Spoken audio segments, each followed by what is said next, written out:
আলহামদুলিল্লাহ, জানতে হবে প্রোগ্রামে আমাদের আজকের বিষয় এক্সাইজ ডিউটি বা আবগারি শুল্ক।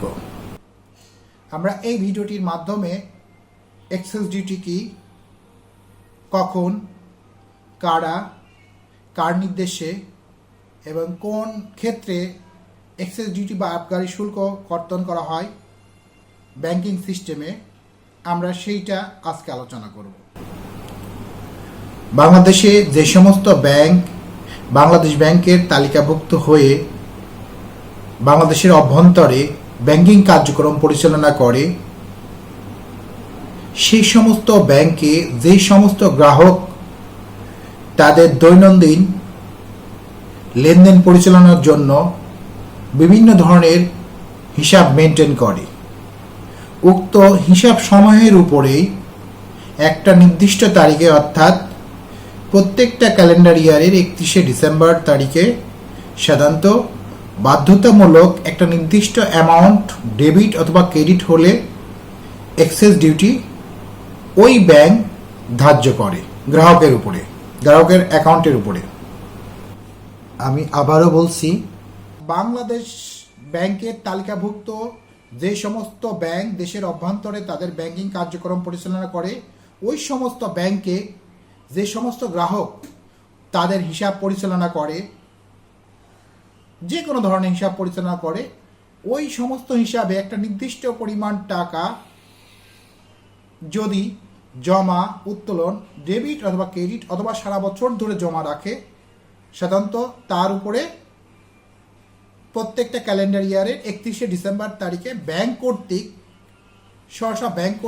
সাধারণত এক্সাইজ ডিউটিটা কর্তন করা হয়। আর এই এক্সাইজ ডিউটিটা কর্তন করা হয় এনবিআর অর্থাৎ ন্যাশনাল বোর্ড অফ রেভিনিউয়ের SRO 136 নম্বর লেটার বা আদেশ অনুযায়ী। গভট এক্সাইজ ডিউটি SRO 136 নম্বর অর্ডার অনুযায়ী কোনো গ্রাহকের অ্যাকাউন্টে 0 থেকে 1 লক্ষ টাকা পর্যন্ত জমা, উত্তোলন অথবা ডেবিট অথবা ক্রেডিট হলে তার উপর এক্সাইজ ডিউটি বা আবগারি শুল্ক 0 হয়। 1 লক্ষ 1 টাকা থেকে 5 লক্ষ টাকা পর্যন্ত যদি ডেবিট অথবা ক্রেডিট অথবা জমা অথবা উত্তোলন হয়, তাহলে সেক্ষেত্রে এক্সাইজ ডিউটির পরিমাণ হচ্ছে 150 টাকা। 5 লক্ষ 1 টাকা থেকে শুরু করে 10 লক্ষ টাকা পর্যন্ত যদি কোনো গ্রাহকের বা কোনো কাস্টমারের অ্যাকাউন্টে জমা, উত্তোলন, ডেবিট অথবা ক্রেডিট হলে এক্সাইজ ডিউটির পরিমাণ হবে 500 টাকা। 10 লক্ষ 1 টাকা থেকে শুরু করে 50 লক্ষ টাকা পর্যন্ত কোনো গ্রাহকের অ্যাকাউন্টে জমা অথবা উত্তোলন অথবা ডেবিট, ক্রেডিট হলে তাহলে সেক্ষেত্রে এক্সাইজ ডিউটির পরিমাণ হবে 3000 টাকা। 50 লক্ষ 1 টাকা থেকে শুরু করে 1 কোটি টাকা পর্যন্ত কোনো গ্রাহকের অ্যাকাউন্টে জমা, উত্তোলন, ডেবিট অথবা ক্রেডিট হলে তাহলে সেক্ষেত্রে এক্সাইজ ডিউটির পরিমাণ হবে 5000 টাকা। 1 কোটি 1 টাকা থেকে শুরু করে 2 কোটি টাকা পর্যন্ত কোনো গ্রাহকের অ্যাকাউন্টে ট্রানজ্যাকশন হলে জমা বা উত্তোলন অথবা ডেবিট অথবা ক্রেডিট হলে সেক্ষেত্রে তার এক্সাইজ ডিউটির পরিমাণ হবে 10,000 টাকা। 2 কোটি 1 টাকা থেকে শুরু করে 5 কোটি টাকা পর্যন্ত কোনো গ্রাহকের অ্যাকাউন্টে জমা অথবা উত্তোলন হলে তাহলে তার এক্সাইজ ডিউটির পরিমাণ হবে 20,000 টাকা। এবং 5 কোটি অ্যান্ড অ্যাবাভ 6 কোটি, 7 কোটি, 8 কোটি, 10 কোটি বা 50 কোটি টাকা ট্রানজ্যাকশন করলে জমা বা উত্তোলন অথবা ডেবিট অথবা ক্রেডিট হলে অথবা সারা বছর ধরে জমা করলে কোনো অ্যাকাউন্টে যদি জমা থাকে তাহলে সেক্ষেত্রে তার এক্সাইজ ডিউটির পরিমাণ হবে 50,000 টাকা। এখন প্রশ্নটা হচ্ছে, এক্সাইজ ডিউটি কখন কর্তন করা হয়? এক্সাইজ ডিউটি প্রত্যেক ক্যালেন্ডার ইয়ারের 31শে ডিসেম্বর তারিখে স্ব ব্যাংকে এক্সাইজ ডিউটি বা আবগারি শুল্ক কর্তন করা হয়। আমি আবারও একটু রিভাইজ করি, তাইলে 0 থেকে 1 লক্ষ টাকা পর্যন্ত আপনাকে কোনো এক্সাইজ ডিউটি দিতে হবে না। 1 লক্ষ 1 টাকা থেকে শুরু করে 5 লক্ষ টাকা পর্যন্ত এক্সাইজ ডিউটি দিতে হবে 150 টাকা। 5,01,000 থেকে 10,00,000 টাকা হলে এক্সাইজ ডিউটি দিতে হবে হচ্ছে 500 টাকা।